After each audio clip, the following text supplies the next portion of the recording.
لله رب العالمين والصلاة والسلام على سيد الأنبياء والمرسلين وعلى آله وأصحابه أجمعين ومن تبعهم بإحسان إلى يوم الدين. أما بعد فأعوذ بالله من الشيطان الرجيم. بسم الله الرحمن الرحيم. قل لا أسألكم عليه أجرا إلا المودة في القربى. صدق الله مولانا العظيم وبلغنا رسوله النبي الكريم الأمين. إن الله وملائكته يصلون على النبي يا أيها الذين آمنوا صلوا عليه وسلموا تسليما. الصلاة والسلام عليك يا سيدي يا رسول الله وعلى آلك وأصحابك يا سيدي يا حبيب الله. الصلاة والسلام عليك يا سيدي يا رحمة للعالمين وعلى آلك وأصحابك يا سيدي يا شفيع المذنبين. مولاي صل وسلم دائما أبدا على حبيبك خير الخلق كلهم يا أكرم الخلق ما لي من ألوذ به سواك عند حلول الحادث الأمم. مولاي صل وسلم دائما أبدا على حبيبك خير الخلق كلهم يا ربي بالمصطفى بلغ مقاصدنا يا ربي بالمصطفى بلغ مقاصدنا يا ربي بالمصطفى بلغ مقاصدنا واغفر لنا ما مضى يا واسع الكرم. مولاي صل وسلم دائما أبدا على حبيبك خير الخلق كلهم. حمد و صلاۃ کے بعد انتہائی عزت و احترام کے لائق محترم علماء ذی احتشام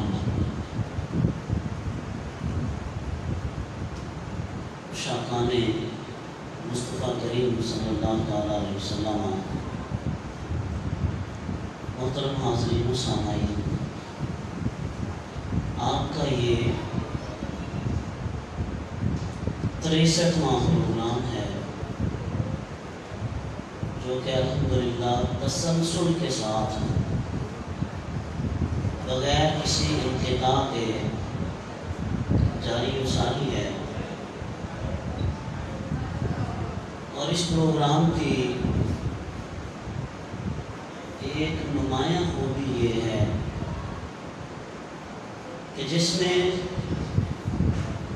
حضور نبی کریم رؤوف الرحیم صلی اللہ تعالیٰ علیہ وسلم، آپ کی آل پاک اور آپ کے اصحاب پاک، خلفائے راشدین المہدیین اور اہل بیت اطہار کے نفوس قدسیہ کا ذکر خیر ہوتا ہے.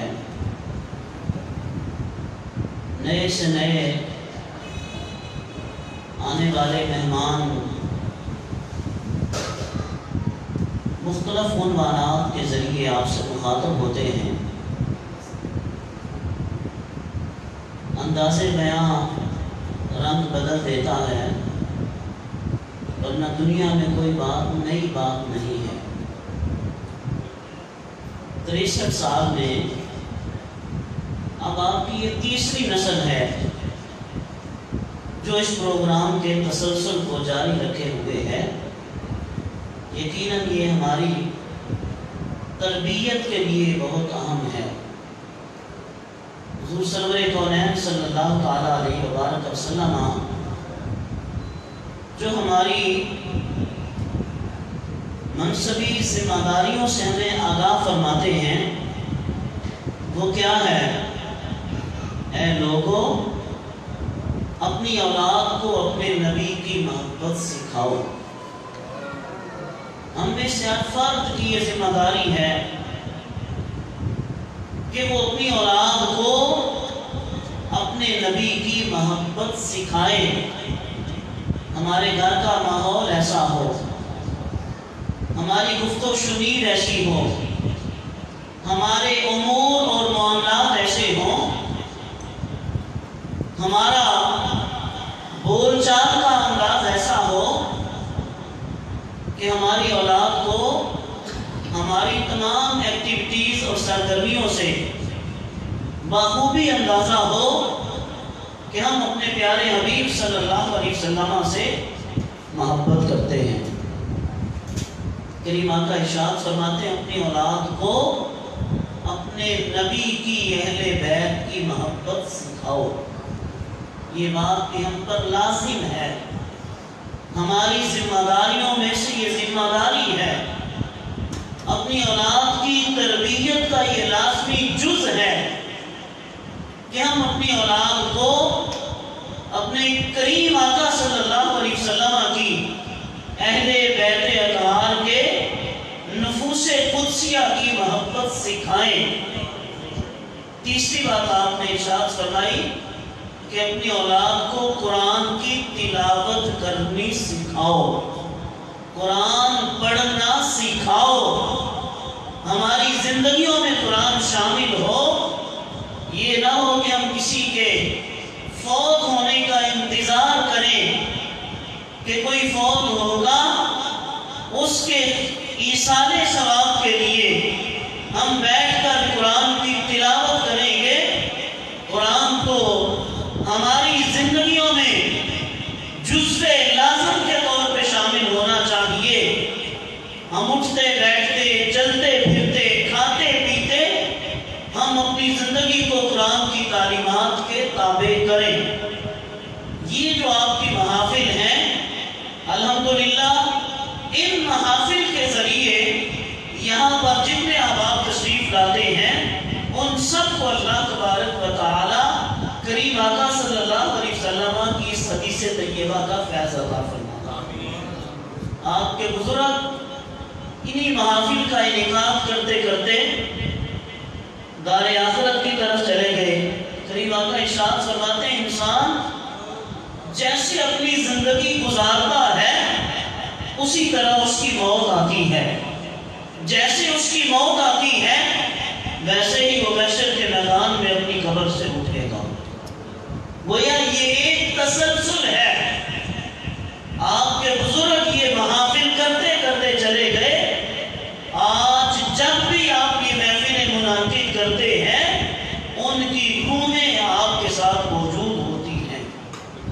وہ اپنی اس تربیت کے فیض کو، اپنی اس تربیت کے نور کو ملاحظہ اور مشاہدہ کر رہی ہوتی ہیں۔ آپ خود اب زندگی کے آخری سٹیج کی طرف بڑھ رہے ہیں اور اسی ماحول میں آپ نے اپنی آنکھ کھولی ہے۔ آگے آپ کی جو نئی جنریشن ہے آپ ان کی بھی تربیت یہ کر رہے ہیں کہ جیسے ہی ماہ محرم الحرام آتا ہے تو آپ کے اس علاقے میں، آپ کی اس مسجد میں یہ ماحول قائم ہو جاتا ہے کہ ہم نے خلفائے راشدین المہدیین کی بات بھی کرنی ہے، کریم آقا صلی اللہ علیہ وسلم کے اہل بیت اطہار کی بات۔ احباب ذوالفقار، یہ ہماری منصبی ذمہ داری ہے۔ آج جس ہستی کا ذکر ہم کر رہے ہیں، کریم آقا صلی اللہ علیہ وسلم کے شہزادے، آپ کا اسم کریم حسن ہے۔ آپ کے والد گرامی جناب سیدنا مولا مشکل کشا علی المرتضیٰ رضی اللہ تعالیٰ عنہ، آپ نے آپ کا نام رکھا تھا حمزہ، حمزہ نام رکھا تھا۔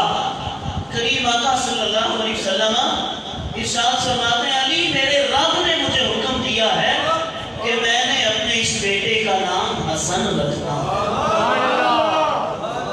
اور آپ کے دوسرے شہزادے کا نام جناب سیدنا علی رضی اللہ تعالی عنہ نے جعفر رکھا تھا۔ کریم آقا ارشاد فرماتے ہیں مجھے میرے رب نے حکم دیا ہے کہ میں نے اپنے اس بیٹے کا نام حسین رکھا۔ آپ دیکھیے ان ہستیوں کی تربیت کہاں ہوئی۔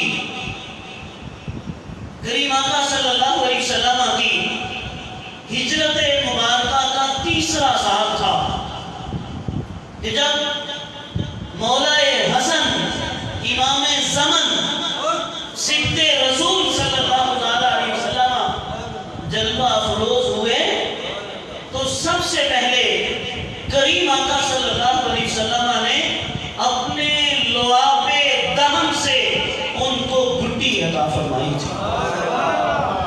کریم آقا صلی اللہ علیہ وسلم کی ہستی وہ ہے کہ آپ اپنے ہاتھ مبارک اگر کسی دسترخوان سے صاف فرما دیتے ہیں تو اس دسترخوان کو آگ نہیں جلا سکتی۔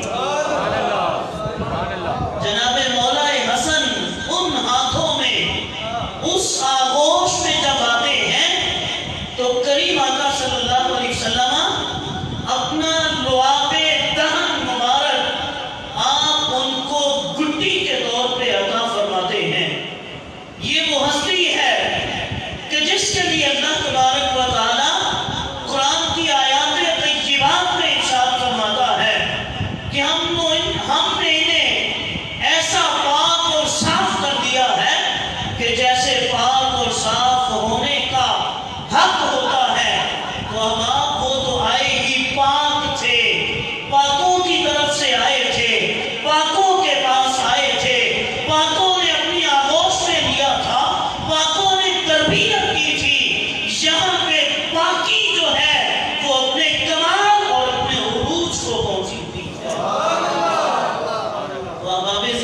مولا حسن امام زمن سلام اللہ علیہ رضی اللہ تعالی عنہ آپ کا کریم آقا صلی اللہ علیہ وسلم نے 7ویں دن 2 بکریاں ذبح کر کے آپ کا عقیقہ کیا تھا۔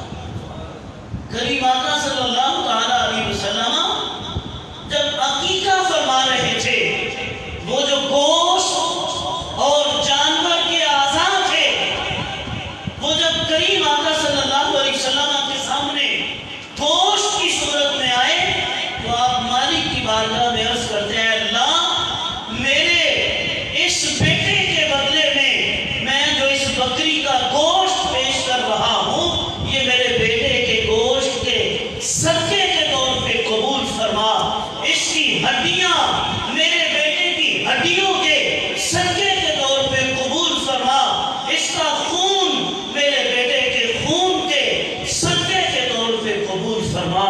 اور پھر اللہ کریم کی بارگاہ میں عرض کرتے ہیں اے اللہ میں اپنے اس بیٹے کو اور اپنے اس بیٹے کی اولاد کو تیری پناہ میں دیتا ہوں۔ اپنے اس بیٹے کو اور اپنے بیٹے کی اولاد کو اے اللہ میں تیری پناہ میں دیتا ہوں، شیطان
محبت چاہتے ہیں تو مولا حسن رضی اللہ تعالیٰ عنہ کی محبت میں آ جائیں، اللہ تبارک و تعالیٰ کی محبت ان کو مل جائے گی۔ اے اللہ جو میرے بیٹے سے محبت کرے تو اس سے محبت فرما، تو جو امام حسن سے محبت کرے گا اللہ تبارک و تعالیٰ اپنے اس بندے سے محبت کرے گا۔ آج ہمیں ضرورت ہے اللہ کی محبت کی۔ یہ دنیا نے جیسے ہمیں جکڑا ہوا ہے، حالات کے چنگل میں جیسے ہم پھنسے ہوئے ہیں، آج روزگار کی یہ جو گردش میں ہم جکڑے ہوئے ہیں، تو آج ہمیں ضرورت ہے اللہ تبارک و تعالیٰ کی محبت کی۔ اللہ کی محبت ہمیں کیسے ملے گی؟ ہم حضرت امام حسن رضی اللہ تعالیٰ عنہ کے دامن سے وابستہ ہو جائیں، اللہ تبارک و تعالیٰ ہمیں اپنی محبت عطا فرمائے۔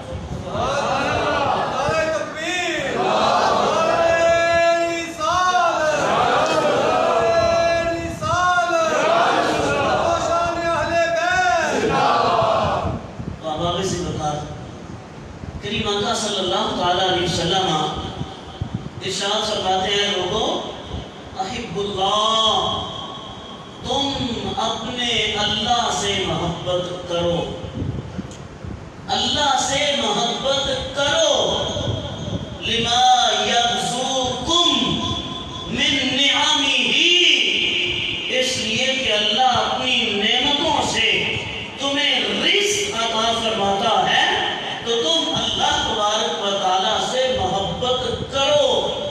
رزق کا جو ایک ایک لقمہ تم کھاتے ہو، پانی کا ایک ایک گھونٹ پیتے ہو، تم اپنی زندگی کی بقا کے لیے جو ایک ایک سانس لیتے ہو، تو اس کا تقاضا یہ ہے کہ تم اپنے رب سے محبت کرو۔ اس نے اپنی نعمتوں سے تمہیں رزق عطا فرمایا ہے، تو اس کا تقاضا یہ ہے تمہارے انگ انگ سے تمہارے رب کی محبت جھلکنی چاہیے۔ تم اپنے رب سے محبت کرو، اور ایسی محبت کرو کہ تم اس کی محبت میں دیوانے، مجنون اور پاگل بن جاؤ۔ جناب سیدنا امام حسن رضی اللہ تعالیٰ عنہ جب نماز پڑھتے تھے تو آپ کی کیفیت ایسے ہوتی تھی کہ جیسے انسان پہ راشا طاری ہوتا ہے، اس طرح کب کبھی اس طرح کانپ رہے ہوتے تھے۔ اللہ تبارک و تعالیٰ کی محبت کا یہ عالم تھا، اپنے رب سے اس قدر ٹوٹ کر محبت کرتے تھے کہ آپ کے ایک ایک عمل سے اللہ تبارک و تعالیٰ کی محبت کی جھلک نظر آتی تھی۔ ہماری زندگی کا پہلا تقاضا یہ ہے ہم اپنے رب سے محبت کریں، اپنے اللہ سے اپنا ٹوٹا ہوا رشتہ بحال کریں۔ وَلَا تَكُونُوا كَالَّذِينَ نَسُوا اللَّهَ فَأَنسَاهُمْ أَنفُسَهُمْ، اے لوگوں تم ان کی طرح نہ ہو جانا جنہوں نے اپنے رب کی یاد کی شمع کو اپنے دلوں سے گل کر دیا ہے۔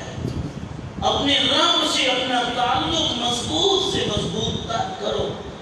کریم آقا ارشاد فرماتے ہیں، احبونی لحب اللہ، اے لوگوں تم میرے ساتھ محبت کرو اللہ تبارک و تعالیٰ کی محبت کی خاطر۔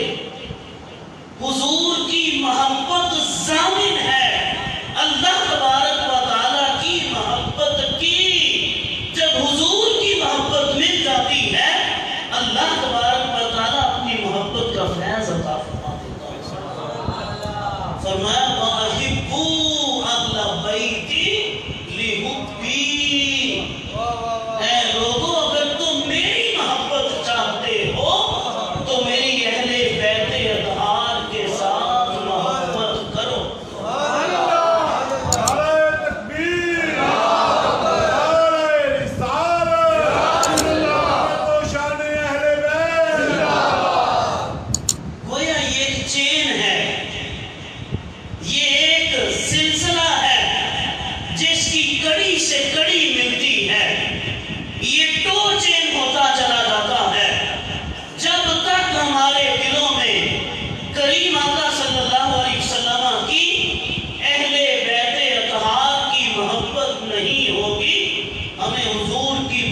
محبت نہیں مل سکتی. جب حضور کی محبت نہیں ہوگی ہمیں اللہ تبارک و تعالیٰ کی محبت نہیں مل سکتی.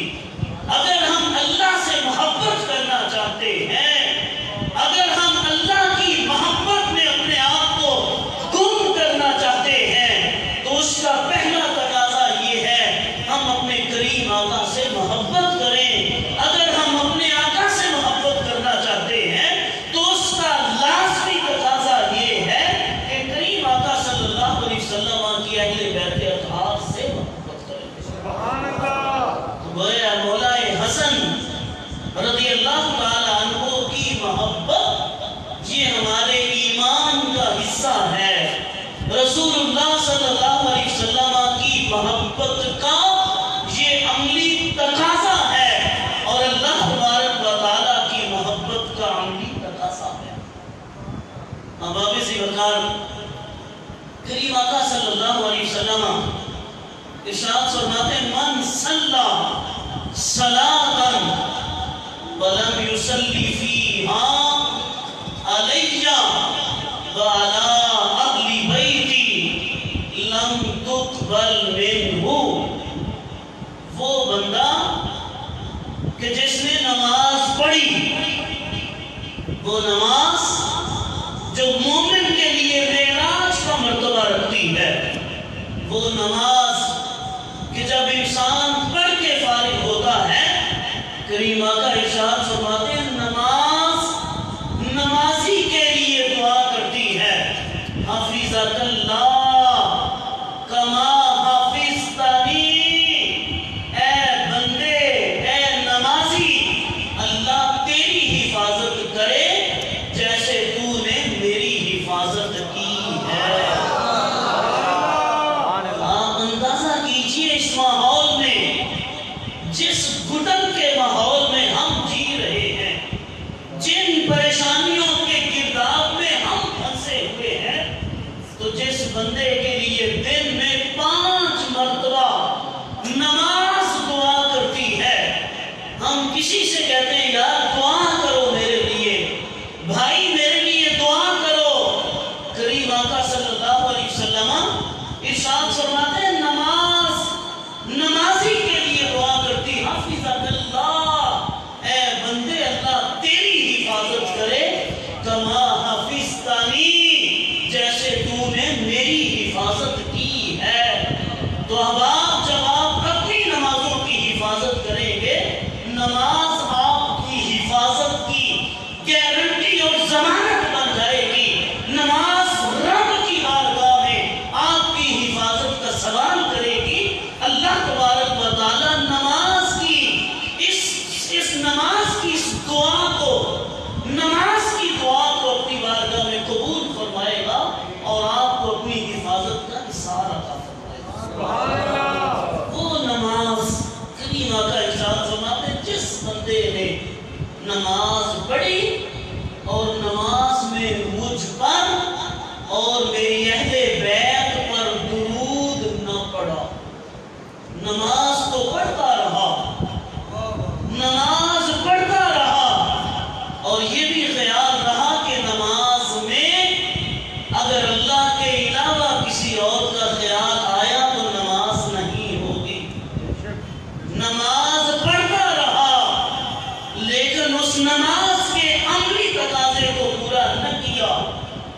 من صلی صلاۃ لم یصلی فیہا، وہ بندہ جس نے نماز پڑھی اور نماز میں مجھ پر اور میری اہل بیت پر درود نہ پڑھا، لم تقبل منہ، وہ اس کی نماز اللہ کی بارگاہ میں قبول نہیں ہوگی. نماز کی قبولیت کا اس کو پروانہ نہیں ملے گا. نماز اس کے منہ پہ مار دی جائے گی، جیسے وہ آیا تھا ویسے ہی واپس چلا گیا. المؤمن فی المسجد کالسمک فی الماء، مومن مسجد میں آ کر ایسے ہوتا ہے کہ جیسے مچھلی پانی میں آ کر خوش ہوتی ہے. والمنافق فی المسجد کالطیر فی القفص،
کو قبولیت کی سند نہیں ملتی.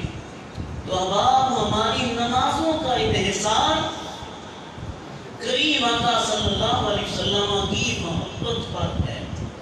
کریم آقا صلی اللہ علیہ وسلم کی اہل بیت اطہار کی محبت پر ہے. تو جب اس محبت کا فیضان ہمیں حاصل ہوگا ہماری عبادتوں میں سرور اور لذت پیدا ہوگا. ہمیں نمازوں کا اثر دکھائی دے گا. ان الصلاۃ تنہی عن الفحشاء والمنکر. نماز کا کام کیا ہے؟ بے حیائی اور برائی سے روکنا. ہم 5 وقت نماز بھی پڑھتے ہیں اور جھوٹ بھی بولتے ہیں. نماز بھی پڑھتے ہیں، دھوکہ بھی دیتے ہیں، فراڈ بھی کرتے ہیں، لوگوں کے حق بھی مارتے ہیں. جہاں ہمارا داؤ لگتا ہے ہم پوری کوشش کرتے ہیں. تو بتائیے وہ نماز کا جو بیسک اس کی نیسیسٹی تھی، اس کی جو بنیادی ضرورت تھی کہ جس نماز میں ہمیں بے حیائی اور برائی سے روکنا تھا، 50 سال ہو گئے نماز پڑھتے پڑھتے، اب بھی بے حیائی اور برائی کے تصور سے ہم پاک نہیں ہوئے. بتائیں وہ کیسی نماز ہے؟ لم تقبل منہ. نماز پڑھنے کے لیے ہمیں کریم آقا صلی اللہ علیہ وسلم کے اسوہ کریم کو اڈاپٹ کرنا ہوگا. نماز پڑھنے کے لیے عشق رسالت مآب صلی اللہ علیہ وسلم میں گم ہونا پڑے گا. نماز پڑھنے کے لیے کریم آقا صلی اللہ علیہ وسلم کے اہل بیت اطہار کی زندگی کے روشن نمونے کو اپنانا ہوگا. تب جا کے ہماری نماز اللہ کی بارگاہ میں قبولیت کے لائق. تو احباب سی وقار مولا حسن جناب سیدنا حسن مجتبی رضی اللہ تعالی عنہ، آپ کو کریم آقا صلی اللہ علیہ وسلم نے اپنے ساتھ منبر پہ بٹھایا ہوا ہے. اپنے ساتھ منبر پہ بٹھایا ہے. کبھی آپ اپنے شہزادے کی طرف دیکھتے ہیں، کبھی آپ اپنے سامعین کی طرف دیکھتے ہیں. آپ کی مبارک نظریں کبھی سامنے جاتی ہیں، کبھی اپنے شہزادے کی طرف جاتی ہیں. آپ ارشاد فرماتے ہیں ان ابنی ھذا سید. اے لوگوں یہ جو میرا بیٹا ہے یہ میری امت کا سردار ہے.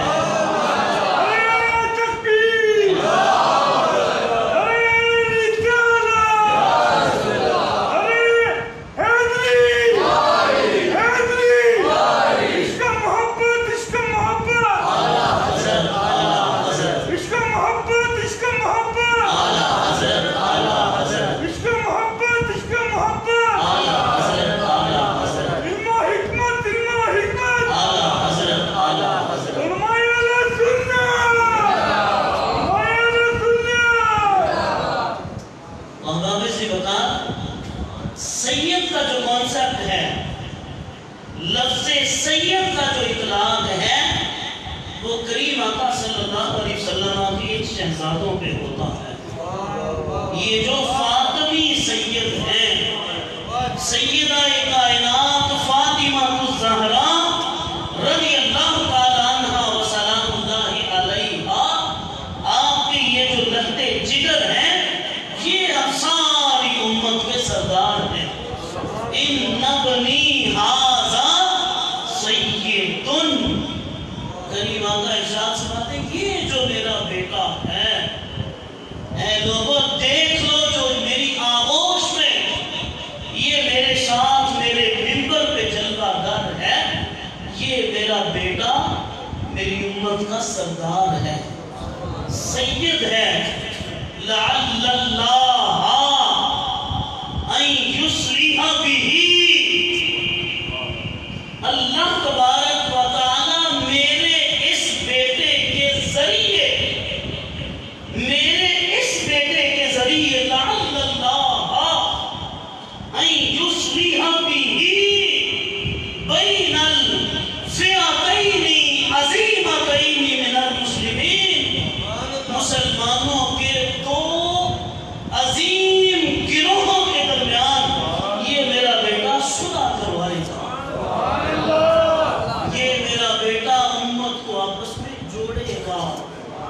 سید کا کام ہے سوئی لے کر امت کو آپس میں جوڑنا، امت کو ایک کرنا، ان یصلحا بہ۔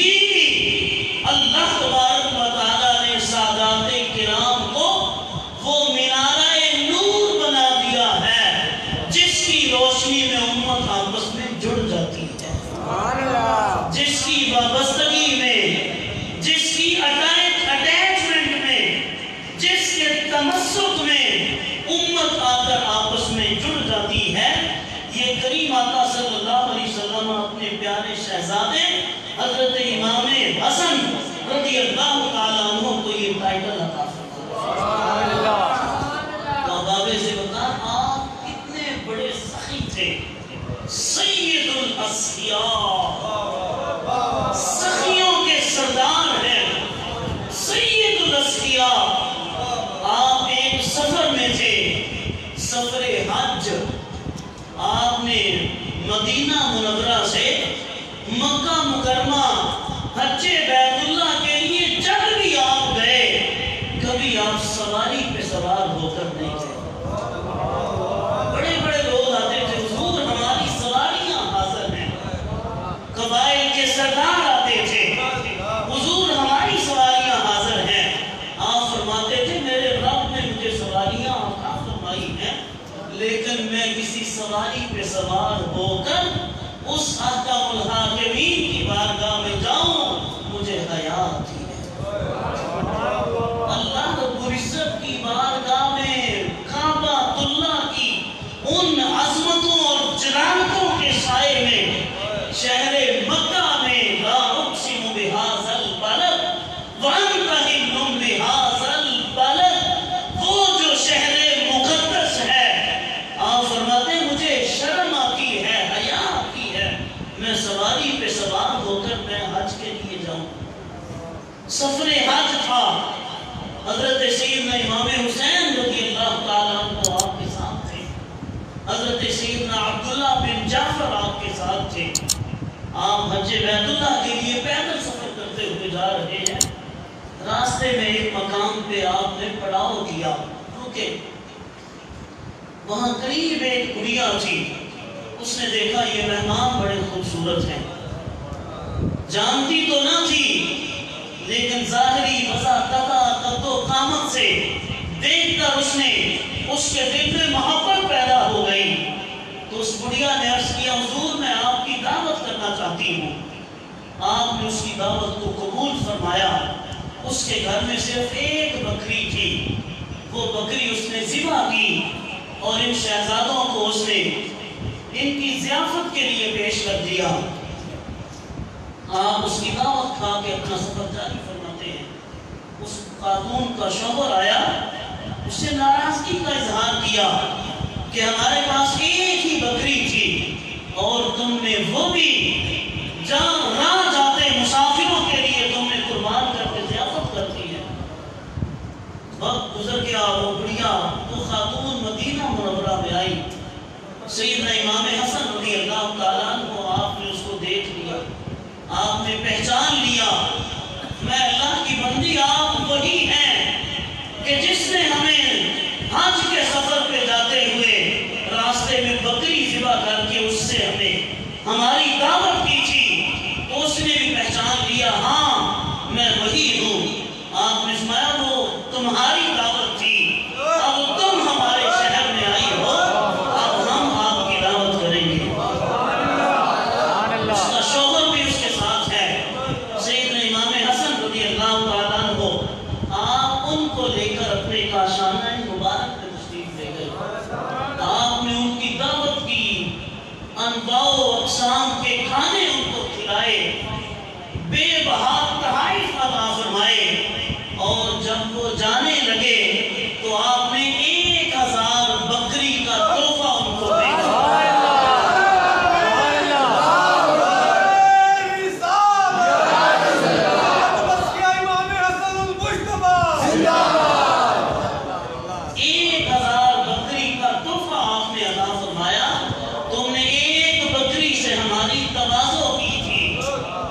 سید الاسفیاء مسجد نبوی میں آپ حاضر ہیں، اللہ تبارک و تعالیٰ کی عبادت میں ہیں۔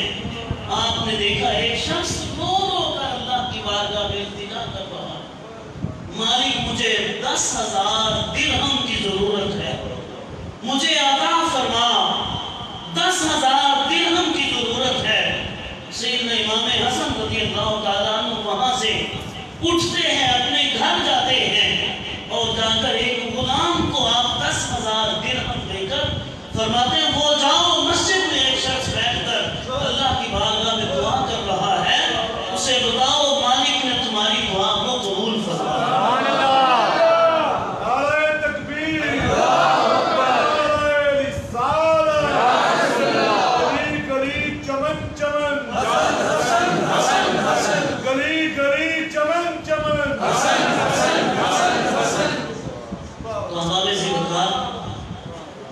مولا کائنات جناب سیدنا علی المرتضیٰ رضی اللہ تعالیٰ عنہ آپ کے پاس ایک مقدمہ آیا کہ ایک شخص قتل ہوا، دو لوگوں نے اقبال جرم کر لیا کہ ہم نے اس کو قتل کیا ہے۔ جناب امام حسن رضی اللہ تعالیٰ عنہ مولا کائنات آپ کے پہلو میں بیٹھے ہوئے تھے، تو آپ نے پہلے شخص سے پوچھا یہ بتاؤ تم نے کس بنا پہ اقبال جرم کیا ہے؟ اس نے کہا حضور میں جس کیفیت میں تھا اگر میں اقبال جرم نہ کرتا تو میری کسی بات کو لوگوں نے تسلیم نہیں کرنا تھا۔ آپ نے ارشاد فرمایا بتائیے کیا کیفیت تھی، تم اپنی پوری بات بیان کرو۔ تو شخص نے عرض کیا میں کسائی ہوں، میں نے ایک بکری کو ذبح کیا، اس کا گوشت بنا رہا تھا، میرا لباس میرا جسم خون سے لت پت تھا، میری چھری جو تھی وہ بھی خون کے اندر، وہ خون اس کو لگا ہوا تھا، اور اس کا گوشت بناتے بناتے مجھے اچانک پیشاب کی حاجت ہوئی، میں پیشاب کرنے کے لیے چلا گیا، اور جب میں نے دیکھا کہ وہاں ایک لاش پڑی ہے، ایک انسان خاک و خون میں تڑپ رہا ہے، اب میری کیفیت کیا تھی؟ میرے جسم کو، میرے لباس کو اور میری چھری کو خون لگا ہوا ہے، اور سامنے ایک شخص مردہ پڑا ہے اور وہ تڑپ رہا ہے۔ لوگ وہاں پہ جمع ہو گئے، اب لوگوں نے مجھے اس کیفیت میں دیکھا، لوگوں نے مجھے قاتل سمجھ لیا۔ اب چونکہ جو واقعہ تھا میں لاکھ قسمیں اٹھاتا، میں اپنی گواہی پیش کرتا، میں اپنے آپ کو بچانے کی کوشش کرتا، لیکن وہ جو سرکمسٹانسز تھے، وہ جو موقع تھا کہ جس کیفیت میں میں اس مرنے والے انسان کے سامنے موجود تھا، میرے انکار کو کسی نے تسلیم نہیں کرنا تھا۔ لوگ جمع ہو گئے، میں نے اپنے جرم کا اقرار کر لیا کہ ہاں میں نے ہی اس کو قتل کیا ہے، چونکہ ظاہری جو اسباب تھے وہ یہ تھے۔ جناب سیدنا مولا کائنات علی المرتضیٰ رضی اللہ تعالیٰ آپ دوسرے سے مخاطب ہوتے ہیں، آپ نے ارشاد فرمایا بتاؤ تم نے اقبال جرم کیوں کیا ہے؟ اس نے کہا کہ میں ایک عرابی ہوں، دیہاتی بدو ہوں، میں نے اس کو قتل کیا ہے، مفلوق الحال ہوں، میں نے مال و دولت کی خاطر اس کو قتل کیا ہے، اس نے قتل نہیں کیا، میں نے قتل کیا ہے۔ جب میں اس کو قتل کر چکا، اس کا مال و اسباب لوٹ چکا، اور پھر میں نے دیکھا وہاں کوئی شخص آ رہا ہے، میں نے کسی کے آنے کی آہٹ کو سنا، میں بھاگ کر قریبی جھاڑیوں میں چھپ گیا، اور یہ شخص وہاں موقع پہ موجود تھا، لوگ آ گئے، لوگوں نے اس کی کیفیت کو دیکھا، اور اس کی کیفیت کو دیکھ کر یہ سمجھ لیا مجھے ندامت ہوئی، شرمندگی ہوئی، میں نے ایک شخص کو قتل کیا ہے اور کسی دوسرے انسان پہ اس کا جرم پڑ رہا ہے، لہذا میں نے اس ناحق انسان کو بچانے کے لیے میں نے اپنے جرم کا اقرار کیا ہے۔ ہاں میں نے اس بندے کو قتل کیا ہے، مال و دولت کے لیے قتل کیا ہے، اس نے قتل نہیں کیا۔ اے مولا کائنات، میں نے اس وجہ سے اقرار جرم کیا ہے۔ اب دونوں نے اپنی کہانی بیان کر دی۔ جناب مولا مشکل کشا حضرت سیدنا امام حسن رضی اللہ تعالیٰ عنہ سے مخاطب ہوتے ہیں، بیٹے بتائیے اس معاملے میں آپ نے کیا سمجھا ہے؟ تو جناب مولا حسن امام زمن سید الاسقیاء آپ ارشاد فرماتے ہیں، ابا جی امیر المومنین، اس انسان نے اگرچہ کسی ایک فرد کو قتل کیا ہے لیکن ایک انسان کی اس نے جان بھی تو بچائی ہے، ایک انسان کی اس نے جان بھی تو بچائی ہے۔ وَمَنْ أَحْيَاهَا فَكَأَنَّمَا أَحْيَا النَّاسَ جَمِيعًا، کہ جس نے کسی ایک انسان کی جان بچائی گویا کہ اس نے پوری انسانیت کی جان بچائی ہے۔ مولا کائنات سیدنا علی المرتضیٰ رضی اللہ تعالیٰ عنہ کو اپنے بیٹے کا یہ فیصلہ پسند آیا تو آپ نے وہ جو ناحق تھا اس کو تو چھوڑنا ہی چھوڑنا تھا، جو اصل قاتل تھا آپ نے اس کو بھی معاف کر دیا اور مرنے والے کی مقتول کی دیت آپ نے بیت المال سے ادا کر۔ یہ مولا حسن رضی اللہ تعالیٰ عنہ کی فقاہت تھی، یہ آپ کی بصیرت تھی۔ تو آج ہم ان کے ذکر خیر کی اس محفل میں آئے بیٹھے ہیں، ان کا ذکر کرنے سے کیا ہوتا ہے؟ ہمارے ایمان کو تازگی ملتی ہے، ہماری روحوں کو طراوت ملتی ہے، ہماری روحوں کو اللہ تبارک و تعالیٰ کے قرب کا ذریعہ ملتا ہے۔ تو اب آپ یہ جو نفوس قدسیہ ہیں ان کا ذکر قیامت تک ہوتا رہے گا اور لوگوں کے ایمان میں تازگی پیدا ہوتی رہے گی، ہمارے ایمان میں اضافہ ہوتا رہے گا۔ دعا ہے کہ اللہ تبارک و تعالی ہماری اس کاوش کو اپنی بارگاہ میں شرف قبولیت عطا فرمائے۔ آپ جو 63 سال سے تسلسل کے ساتھ یہ محافل منعقد کر رہے ہیں، اللہ رب العزت سیدنا امام حسن رضی اللہ تعالیٰ عنہ کے طفیل آپ کی آنے والی نسلوں کو قیامت تک کسی مشن پہ قائم اور دائم رکھے۔